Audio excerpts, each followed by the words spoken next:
messo che gli era 20 minuti fa non gli era niente. Un incendio ha devastato nella notte un rustico in legno adiacente ad una abitazione privata utilizzato come autorimessa di circa 50 metri quadrati in via Tomasini a Mogliano Veneto. Distrutte dalle fiamme 2 autovetture e una moto.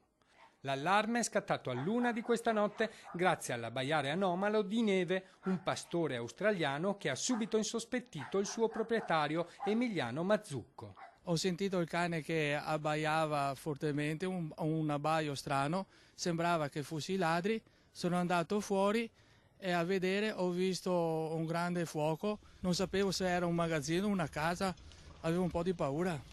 Il fumo e le fiamme si vedevano in lontananza, a quel punto Emiliano ha chiamato subito i soccorsi. Un incendio governato grazie all'intervento di 2 squadre con autopompa dei Vigili del Fuoco di Treviso che hanno lavorato fino alle 4 del mattino per spegnere l'incendio.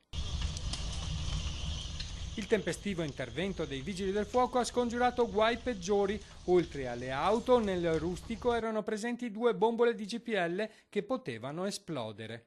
Sulle cause dell'incendio indagano i carabinieri.